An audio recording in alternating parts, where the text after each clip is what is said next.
All right, happy Thursday, everybody. Welcome to Survive to Thrive. Belly, this is for you. Today we are going to talk about going on the appointment. So we're prospecting for sell by owners, we're prospecting expired listings, and the purpose of the call is to get the appointment. Please grab a pen, write that down. And what I want you to hear is don't judge away opportunity. Doesn't matter what they say, just get the appointment. On the phone, you're like everybody else. Face to face, they're going to like you. All right. Remember, but people won't change their mind, but they will make a new decision based on new information. So even if you're hearing, I'm never going to list my home, I already have a real estate agent, whatever the noise is, ignore it and get the appointment. So if the purpose of the call is to get the appointment, the purpose of the appointment is to create a foundation to follow up from and to look for opportunity. Now, I'm going to share this today as an expired listing appointment. I think that we're seeing more expired listings than we are for sell by owners right now. So let's focus on expireds. And Belly, since I'm doing this for you, if you could just take yourself off mute and role play with me, you're not going to have a whole lot, but I do need somebody to talk with me. All right, so I've got an appointment with Belly today at 4 p.m. 3 questions that every seller is asking themselves, whether it's a listing appointment or not, they're always asking this question. Number 1, please write these down. Can I trust you? Number 2, do you care about me? And 3, do you know what you're doing? So I'm going to convey the answers to those 3 questions and everything I do, starting with confirming the appointment. So I have an appointment with Belly today. Hey, Belly, it's John Dietz. How you doing today? Doing all right, sir. How can I help you? Awesome. I am calling to confirm that we are meeting today at 4 p.m. and I am looking forward to seeing you at 4 p.m. Okay. I guess Yeah, we let me backtrack for a moment so Belly knows this part. Belly, we scheduled the appointment yesterday, right? okay. I called you, booked the appointment, and now what happens next, right? That was the question that was asked in yesterday's Survive to Thrive. John, I get it. What does the appointment look like? So today we're going to talk about what that appointment looks like. All right, so Belly, back to script. You know who I am and you know we're meeting. So Okay. hey Belly, John Dietz. Hey John, how you doing today? I'm awesome, man. Hey, real quick, just want to call and confirm we're meeting today at 4 p.m. I'm looking forward to seeing you at 4 p.m. Yes, sir. 4 p.m. is good. Okay, cool. All right, off script, take a couple notes here. Don't ask, are we still meeting? Because you're opening the door for them to do what? To cancel the appointment. Yes. So I'm calling to confirm our appointment at 4. I'm looking forward to seeing you at 4 p.m. That's it. Now, I'm on my way to the appointment and I have another opportunity to call again if I want. And that's simply, hey, Belly, John Dietz again. I'm on my way. I'll be there right at 4 unless I run into traffic, and I'll give you a call if that happens. Okay. So I've confirmed the appointment twice. Do you care about me? So I'm conveying, hey, Belly, I care about you. I'm a professional. You can trust me. So I am going to park in the street. I am going to arrive 2 or 3 minutes early. Just enough time to get out of my car, go to the front door, and knock on the door at exactly 4 p.m. If I get there at 10 minutes till, I'm not on time. If I get there 10 minutes after, I'm not on time. And I have a notebook to take notes, a pen, and a business card. That's it. That's all I'm bringing. Now, you could bring comparables, run your own show, do this however you want. I'm just teaching you the way I did it. All right. So I knock on the door. Belly opens the door. He's like, what do you want? So, hey, Belly, John Dietz. We had an appointment today at 4 p.m. and it's 4 p.m. May I come in? Sure, come in. All right. Take it Cool. yourself. Cool. Now, the moment you walk in the front door, I just want you to look at their house and immediately create enthusiasm and like their home. Something as simple as, wow, I love your home. Now, Belly, before I go any further, would you like me to take my shoes off? Yes. Awesome. Now, what I would love for you to do, Belly, is to take me on a tour of your home. All right, off script. Don't go look at their house by yourself. Even if they say, just take a look and come back and let me know what you think, I want you to respond with, I would really love for you to take me on a tour of your home. Show me your home like you would if I was a buyer. And Belly, as we're looking at your home, if you would, point out the things that you love about your home and point out the updates that you've made to your home in the last couple of years. All right. All right, You want me- now, as we're touring the home, I have notebook and pen. I'm taking notes, and I'm taking notes out loud. In other words, wow, beautiful family room, vaulted ceilings, hardwood floors, wood-burning fireplace. I'm enthusiastic. I like his home. Write it down. And I'm taking notes out loud. If I walk through the entire property and I don't write a thing down, do I care about Belly? No. Can he trust me? No. Why am I there? If I am at their home and I am walking through their home and I don't write anything down, why did I come to their home? I came to their home to get a listing. I came to their home in order to get a paycheck. It's about me. It's not about them. So I'm doing something very, very simple to convey, hey, Belly, I care about you and you can trust me. Now, I'm asking questions. What questions should you ask? Well, what questions would a buyer ask? How old is the roof? If it's an older home and you see that the windows are newer, when did you replace the windows? How old's the hot water heater? AC system?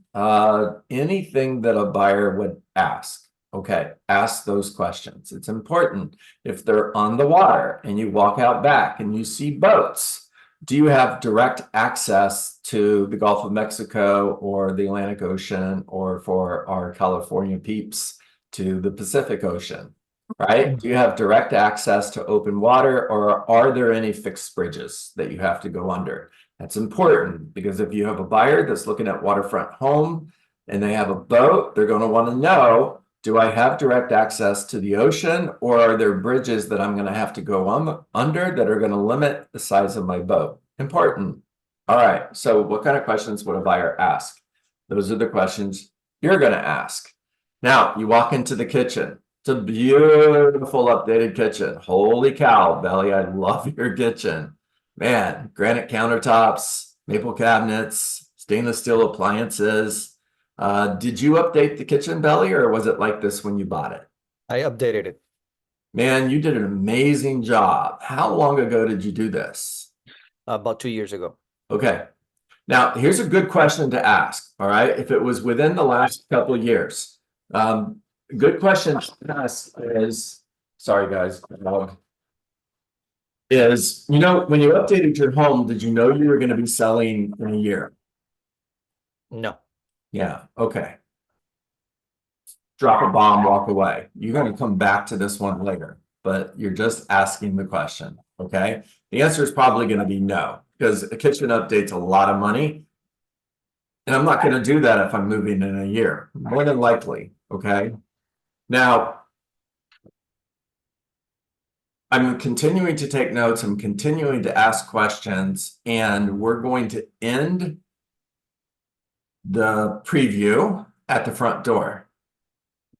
And it's an exit conversation. It's an expired listing, remember. So, Belly, thank you again for showing me your home. You have an absolutely beautiful home. When we were on the phone, we talked about 3 reasons why a home doesn't sell that should have, like yours. And after seeing your home is absolutely beautiful. So it's definitely not presentation. Now, the other 2 are marketing and price. Just out of curiosity, which of those 2 do you believe is the reason your home didn't sell? I think it will be price. Could be. Came off the market at $700,000. Did you have any offers? Very low offers. Tell me what a low offer looks like, Belly. $100,000 less. Oof. All right, 600,000. Ouch. All right. Did you counter that offer or just reject it? We counted it, but they didn't want to go higher than that. They wouldn't. Okay, no worries. All right. So if your home would have sold, where are you moving to, Belly? We're moving to New York. Okay. What's in New York? School for the daughter. Hmm. Is that something you still want to do, or have you given up on that? No, she wants to go to school, so we want to be close to her. Got it. When do you want to be there? As soon as possible.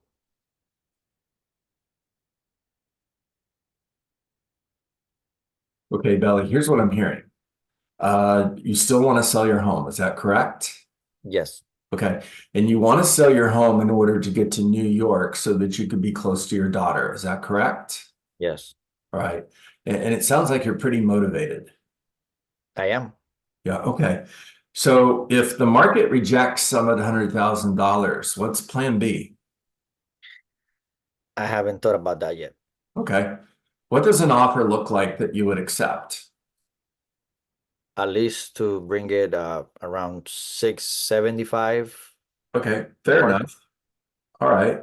Now, Belly, if I could show you how I could get as close to 675 as possible, get your home sold as quickly as possible so that you could get to New York and be with your daughter, would you be interested in seeing how I could do that? We can try that. Yes, there's a possibility. All right, Belly's being super easy on me, right? And I've got the appointment. Cool. What do you think are some objections that I'm going to hear right here, guys? I'm gonna tell you exactly what it's gonna say. Is the other way could it be is like if I go lower than the price on your commission, I'm gonna lose money. Okay, so what I'm hearing you say is if you don't make the amount of money that you want to make, you're not moving to New York to be close to your family, close It's to your a daughter. it's a hard decision. I Yes. get it. Yeah, I understand. You know, if you had to make the decision today, I I don't know. There's something that I have to come up with the family and decide it okay, with. okay. And if I could show you how I can get your home sold in the least amount of time and get you to New York to be with your daughter, would you be interested in seeing how I could do that? Let me ask you a question. What difference would you be between you and another agent? You know, Because that's a great question. It's a he really good promoted question. in a lot of things and he didn't get a sale. Yeah, I understand. So, Belly, I'm sure you would agree that not all real estate agents are created equal, correct? 100%. Yeah. I mean, if they were, we'd all be selling the same number of homes. And we know that's not true. And most real estate agents are part-time, and the average realtor, according to the National Association of Realtors, is selling less than 4 homes a year. Mm. I'm selling 4 homes every month. I'm selling 4 homes every month in an average of 30 days on the market for an average of 98% of the asking price. So you telling me that if I go with you, you will sell it faster just because the other guy didn't do anything right, or what? Really doesn't really have anything to do with the other guy. It has to do with understanding how to market a home to the right buyer. See, we can market your home to buyers, but that's not enough to get to New York and be with your daughter. We need to market your home to the right buyers. Okay. And part of the way we do that is price. And if you had an offer for $675,000 and you would sell your home and move to New York, you may not have gotten that offer at 700,000. And it's understanding how to strategically price your home in order to beat the competition. So, Belly, just out of curiosity, do you know what supply and demand is for homes between 650 and 700,000 in a 2 to 3 mile radius of your home? No, I don't know that. Yeah, well, there's currently 21 homes on the market right now in that price range, and 4 are selling every 30 days. which means in order for you to sell your home, you have to be one of the top 4. Now, did your previous real estate agent share that with you? No, he didn't. Okay. So if I'm a local economist of choice, in other words, I know the local market better than anybody else. It's my job, by the way. I am a strategic pricing professional. I am a marketing expert in order to attract the right buyers. And I'm selling 4 homes every month compared to 4 homes a year. Is it possible that I might be different and get a different result for you? So let me ask you this. If I don't get the offer, what I want, 675, then Yeah. what? Well, there's 3 reasons a home doesn't sell, either price, presentation, or marketing. And the good news is you control 2 of those. I control 1. You control the price and you control presentation. And I control the marketing. And I am an expert at marketing my listings in order to attract the right buyer. So as long as I do my job and you do your job, your home is going to sell. Yeah. Okay. The price is based on all the upgrades that I did, and that's why we want to make at least break even with 675. With that, that's exactly what we're looking for. I can appreciate that. And when you made all of those upgrades, did you know that you were going to be selling your home? No, I did not. Yeah. And there's 3 reasons why we make upgrades to our home. Number 1 is for personal enjoyment. And you've made these upgrades 2 years ago. So you've had 2 years to enjoy that beautiful new kitchen, correct? Yes, I did. Yeah. The other reason we make upgrades is in order to sell our home for more money. And the kitchen update will definitely get you more money, but on average, it's about 25 cents on the dollar. And the third reason is to make your home more competitive. So out of those 21 homes that are for sale, and 4 are selling every 30 days, that kitchen update may not get you the money you want, but it'll be the reason you sell. Gotcha. So let me ask this question, and I want to move forward with this. If I don't get an offer 675, are you willing to negotiate your commission? Oh, that's a great question. So when we have an offer on your home, if I need to give up money in order to make the deal work, I will, because I'm a deal maker, not a deal breaker.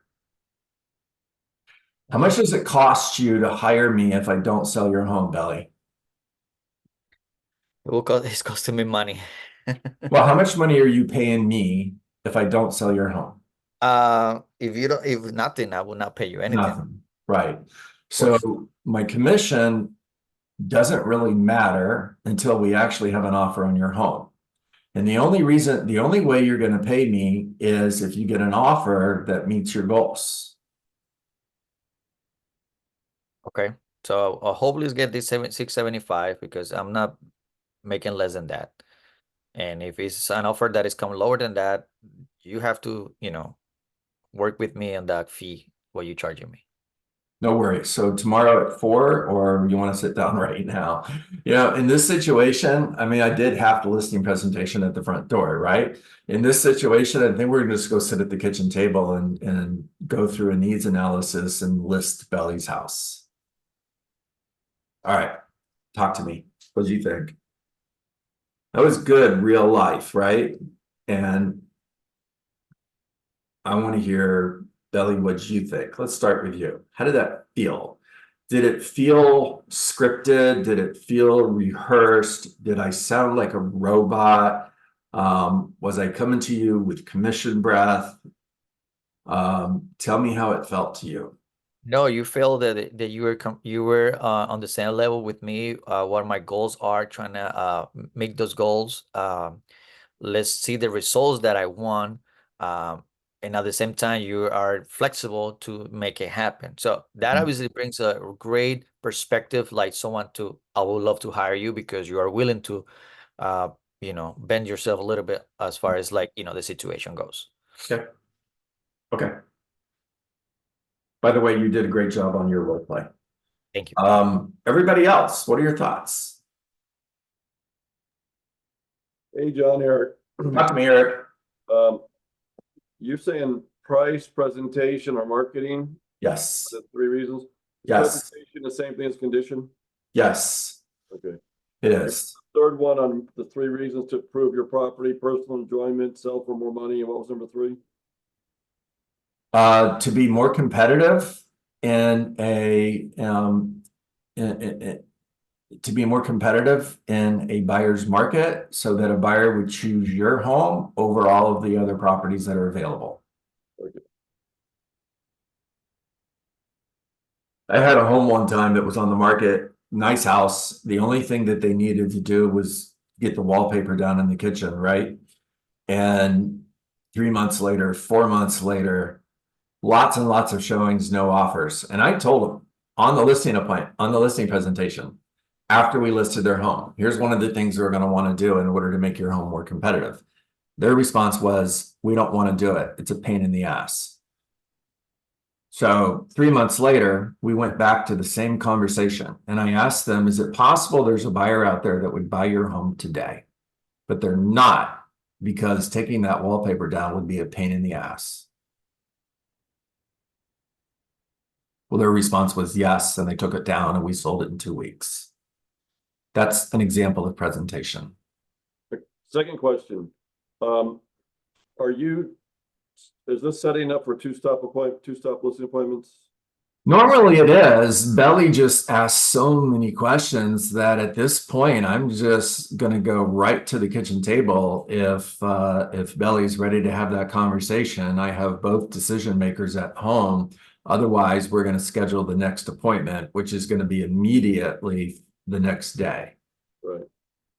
It starts out as a 2-step presentation, Eric, because I made a call, booked the appointment with a seller who's not going to list his home, already has a realtor he would use, blah, blah, blah, whatever the noise is. And it became a listing opportunity based on the questions and Belly's answers to those questions. Okay. John, if I may, and sorry to interrupt, Eric, if I You're may, good. I think it's important you say something as the decision maker.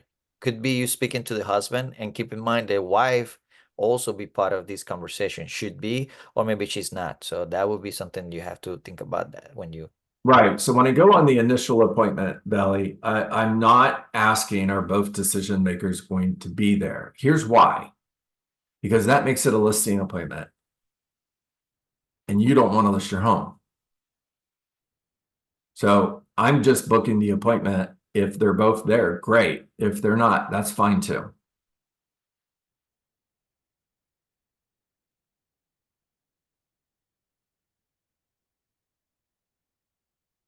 Awesome. I'm just waiting to see if anybody else had feedback or questions or thoughts on this. Okay.